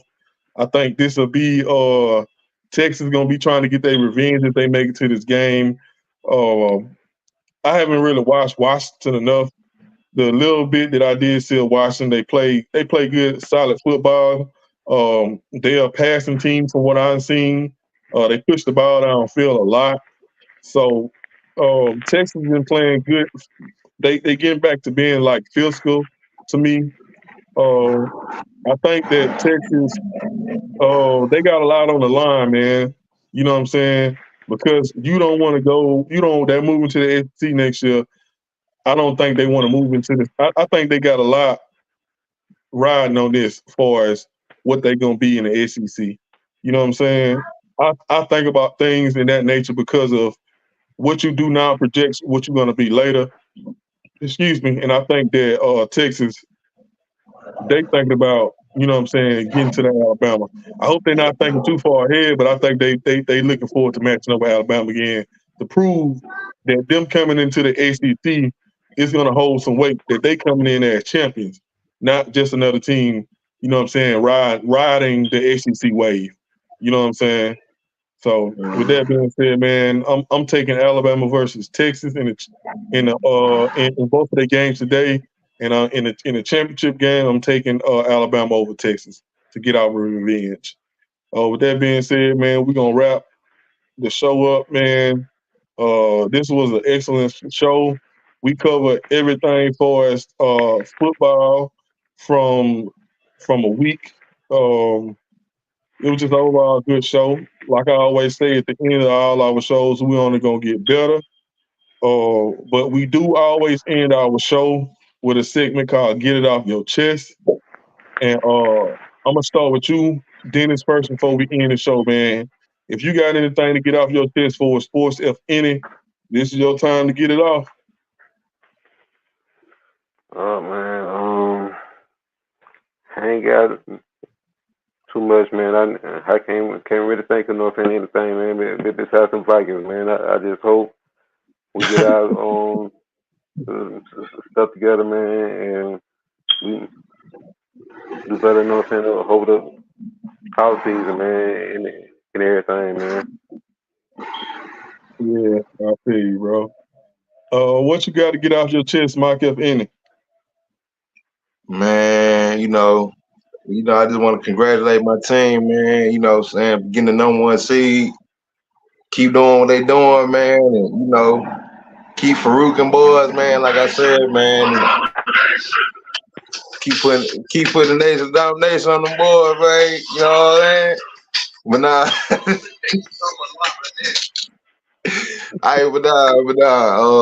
but nah, man. But all bullshit aside, though, man. Good luck for the Tide, man. I hope they pull it out, man. And I hope they keep going on, man, and keep pull this victory out, man. It'd be a wonderful 2024 start, man. And they can pull this victory out and man and win this championship, man. So coming back for us, man, and Raven Nation stand up, man. We coming for that bowl, man. Good shit. Me, what I got to get off my chest, man. If you're a Cowboy fan, we keep playing the way we playing. Our ass is going home. I'm just gonna be real with you. We gonna be at home watching people like the Ravens play in the Super Bowl. If we don't get that run game together, if we don't get, you know what I'm saying, somebody outside of CD getting separations from the cornerback, we gonna be done, bro. we gonna be done. Gilly, he playing off on coverage, and people just doing fives out, catching it and turning up the field. It's like he's scared or something. I don't know what's going on. Mike McCarthy, if he keep on doing what he's doing, he gonna get fired in the playoffs after halftime. The assistant coach is gonna be coaching the game. Like the stuff that he's doing when you're talking about clock management, man, it ain't borderline ridiculous. It is ridiculous. Like I have never seen nobody outside of their year against the Vikings, Denver. Not Denver. Sean Payton. I said Denver because he's coaching them, but Sean Payton, what he did trying to make Drew Brees the hero instead of just running the ball and then throwing the ball and making sure they got off all their timeouts. But Mike McCarthy, it's been ridiculous, bro. It has been a blunder with time management. Every year he's been the Cowboys coach. Every freaking year. You know what I'm saying? Like I said, if we don't tighten up, we going home. And for you delusional Cowboy fans out there, which you see all this stuff in the background of me, we gonna be at home. And it ain't gonna be nobody's fault but us. You know what I'm saying? Every year, everybody get the expectations high, and it's all based on what everybody else saying, and it's not based on anything that has to do with the games being played. Yep. It's obvious to see that our running game is trash right now. It's crazy to say that Dak and CD has put the Cowboys on their back, man. So with that being said, man, that's what I got to get off my chest. The last part is next thing I got to get off my chest. Russell Wilson, bro. Like, Russ is Russ, bro. Like, it ain't nothing bad you can say about dude, bro. I'm not really tripping on him getting benched, bro, because he has been up and down, but his stats show something different. That stuff can be slanted. But at the same time, bro, what they trying to do to him is unprofessional, and I don't think they would have did it to nobody else. Sean Payton, bro, I can't wait to see Russell leave them and to see if he going to turn that franchise around, because we seen who Sean Payton really was at the end in New Orleans, and ain't nothing ain't changed. Only thing changed is the silver and the gold and black and the burnt orange. That's the only thing that changed. Sean Payton is the same person, bro. I don't think he'll be able to turn around, bro. And once for what he's doing to Russ, you know what I'm saying? I can't root for them at all, bro. But that's what I had to get off my chest, man. We didn't bring this topic up during the show. What do you think about the whole situation in Denver, Mike? Man, it's strange, man. It's very strange because normally when a guy get benched is like you say, it's based on performance or injury or something like that. It's just not the case for this situation. It's strictly based off his contract, bro. And they basically trying to move out, push him out the door, and basically not have to pay him the guarantee money if he be on the contract. And they trying to avoid him to get hurt, man. So they trying to push him out, man. Sean Payton, like I said in previous shows, you can tell Sean Payton is not a fan of Russell. Like he don't want him as his quarterback, man. He had to tolerate it this season. That probably was the plan all along, just to tolerate it this season, see how far we can get with him, see if we can win with him. If not, we can just go and get from under him. And they doing it by any means necessary right now, man. So it's unfortunate because, like I say, man, Russell, good dude. He still got a lot of tread on his tire, man. You know what I'm saying? He's not washed up. He's not out the door, ready to retire. I feel like he got a couple more years still in him with the right franchise. And like I say, I hope he goes somewhere, man, where he's utilized right, man, and somewhere where he can flourish at, man, because he got a fair card, you know what I'm saying, in Denver. But in all nationality, it was his choice because he had the opportunity to go to New Orleans. He had the opportunity to go to the Giants. And he picked Denver over all them guys. You know what I'm saying? So it's biting him in his ass right now, man. Me personally, I felt when all this, before he even went to Denver, I want him to go to New Orleans. That's the team I had wanted him to go to the Saints. You know what I'm saying? But both of them made big mistakes, man. him going to Denver and them signing Derek Carr, man. So hopefully they get it right, man. And who's to say, man, Russell might be in the NO next year. Oh, Atlanta. What yeah, you got? Atlanta, yeah. Nah, for What sure. you got on that, Dennis? Sierra, I love that. Well, they ain't playing no future songs at the game. Well, I wouldn't say that. They gonna play it on. They gonna a starting quarterback, bro. That's future city, but it's gonna be Russ' team. But that's a whole nother episode, man. We ain't gonna get into that. Sure. Nah, for sure. What you got in the situation, Dennis? With Russ before we get out of here. Yeah, man. That was crazy to see, man, and the way Sean Payton just did him like that, man. But I just recently found out that Sean Payton deal came with him and having kind of a general manager role too. So he's making some of the personnel decisions as well. So that I don't see that as a reason why he was able to kind of buck up and Russ and do that to him publicly.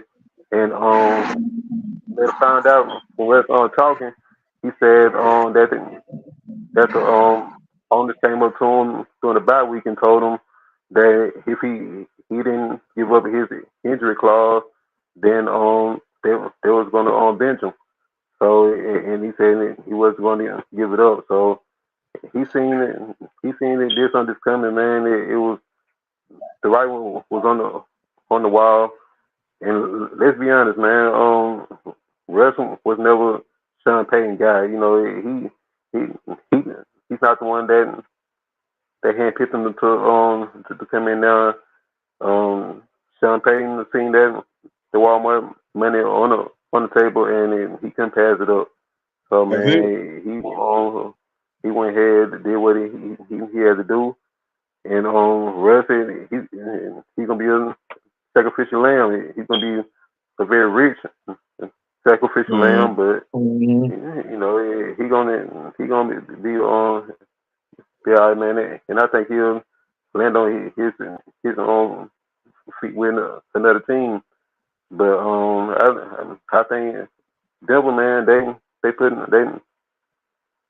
they step in a rough spot. Yeah, they have the money to go out and get whoever they want, man. But I don't know how the quarterback market is going to be next year. It's been slim and slim. Like, who do you go get?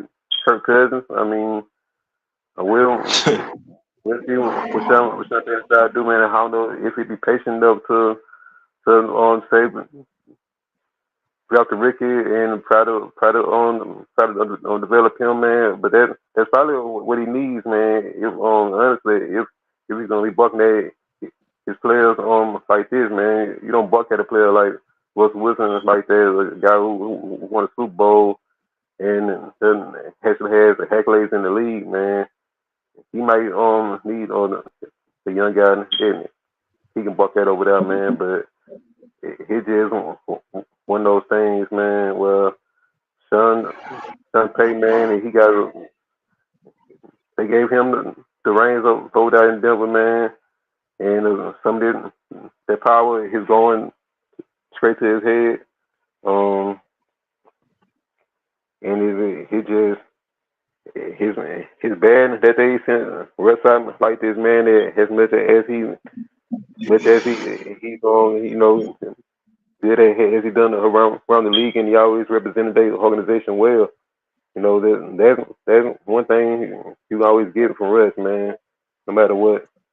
So like I said, man, he's gonna land on his feet, man. But Sean Payton, man, in the Broncos, man, he's gonna be pricky. I don't know what they're gonna do about the QB situation. Like I said, man, but they're in the hole now.